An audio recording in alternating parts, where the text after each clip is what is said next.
The New York Giants beat the Las Vegas Raiders 34-10, but unfortunately they are losers in this one as they have lost the number one overall pick. For the second year in a row, the New York Giants enter Week 17 with the number one overall pick, and they get a huge culture win, and they lose that pick. If the draft was today, the New York Giants would have the number 2 overall selection. There still is a way for the New York Giants to get the number 1 overall pick. I'll tell you what that is coming up in a second. But if you want it to happen, if you want the Giants to get the number 1 pick in the 2026 NFL Draft, hit that thumbs up icon right now.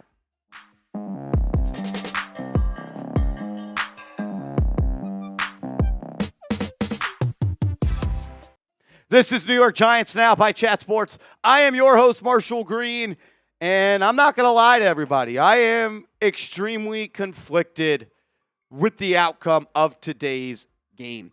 There are some things that I saw on that football field that I'm pretty pumped up about, that I'm excited about. But I've been around the block enough times to know that a Week 17 win against a terrible football team doesn't really mean anything. Just like it didn't mean anything when Tommy DeVito had those wins. Just like it didn't mean anything when Drew Lock beat the Colts last year. And I'm sorry, if you think the Giants are going to be better in 2026 because they beat the Las Vegas Raiders when they were clearly tanking by sitting out a healthy Max Crosby and sitting out a healthy Brock Bowers, I don't know if I can help you. There is a way, though, the Giants can still get the number 1 overall pick. The Giants will need to lose to the Dallas Cowboys next week, and you will need the Las Vegas Raiders to beat the Kansas City Chiefs. If those two things happen, if the Raiders beat the Chiefs and the Giants lose to the Cowboys, the New York Giants will pick number 1 in the NFL Draft. If the Giants lose next week, they are locked in to the number 2 pick. The only way they can move up is if the Raiders does beat the Chiefs.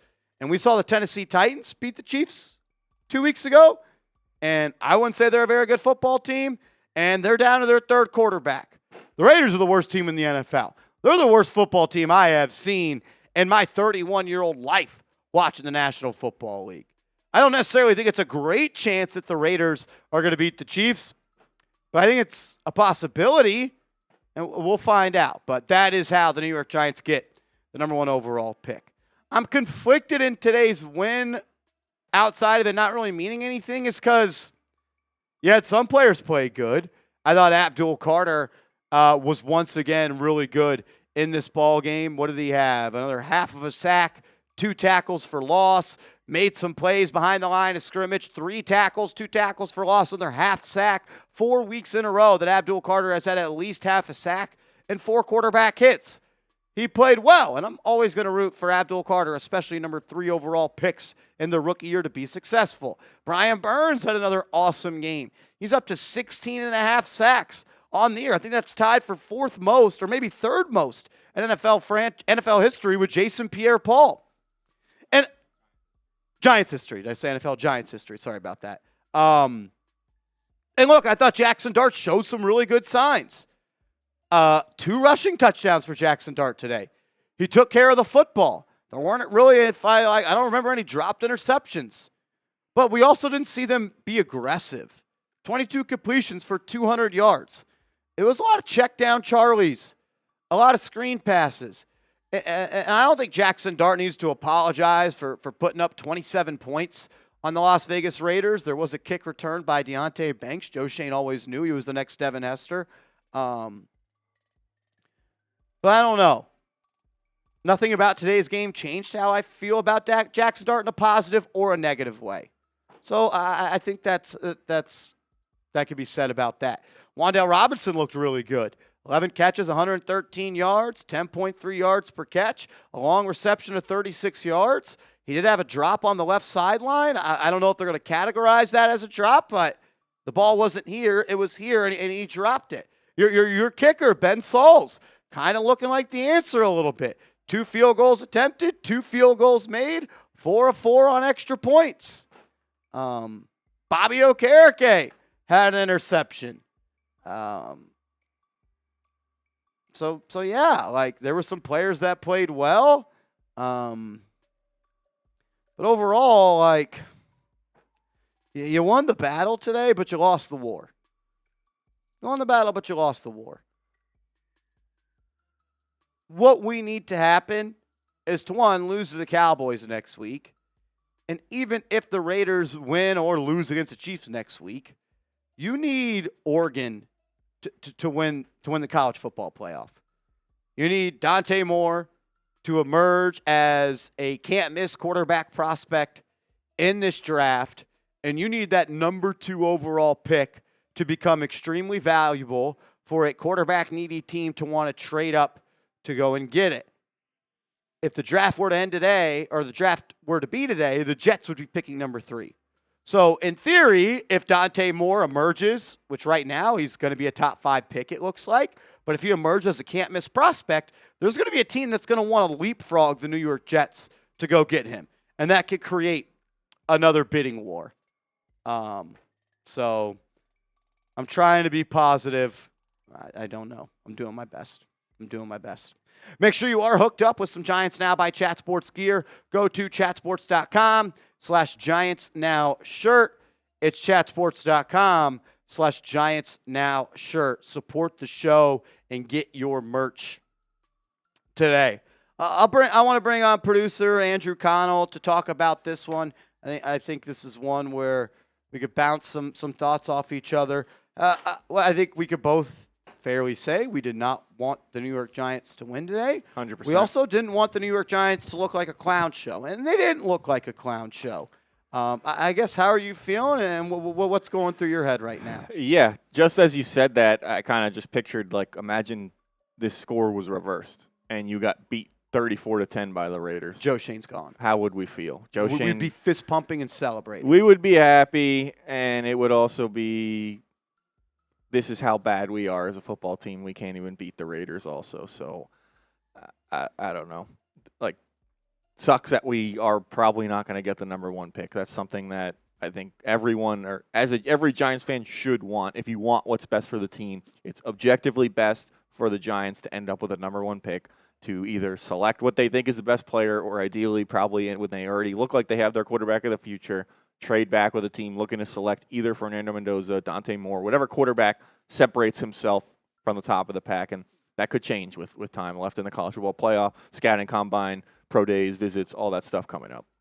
I thought you brought up a good point about still potentially creating a bidding war if they end up in number 2.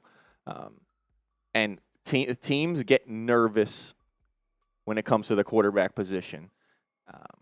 It doesn't matter that the Giants aren't going to take a quarterback if they end up at number 2. They're going to be worried about the Jets, or the Jets may even be worried about a team jumping in front of them. And the Giants can play we don't want to hand you in our city, your quarterback of the future. You're going to have to pay a New York tax, similar to if you're a basketball fan and the Knicks had to pay extra to get Mikal Bridges from the Brooklyn Nets. So there's still a lot of positive things that can come out of this situation for the Giants. Not as good as having the number 1 pick. This win, I don't feel anything. I don't feel any positive or happy energy coming out from winning this game. And that was possible if they played. I mean, they won by 24, but didn't feel like they deserved to win. It almost feel like the Raiders gave the game away more than the Giants are in the win. They did not try. Yeah. The Raiders did not do whatever it took to win the game today.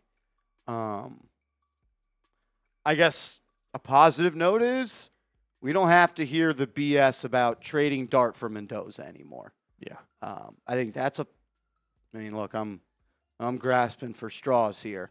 I don't have the energy to crash out about this team like I did last year when they lost or beat the Colts, but lost the number 1 overall pick. Dart looked good today. I don't want to say he looked great, but I thought he looked good. I thought he was a major reason they won the ball game. I thought Abdul Carter showed some signs. Dexter Lawrence had a sack that was taken away. I guess that's a good thing.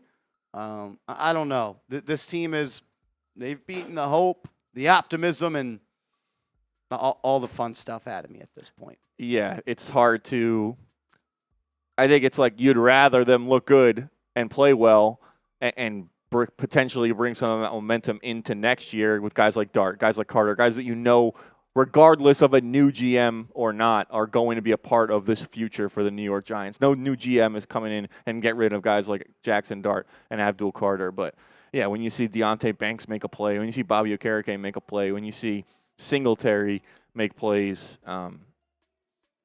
there's a high likelihood those guys are not going to be a part of the future for the Giants. And them contributing to this win today doesn't really get you excited as a Giants fan. It shouldn't.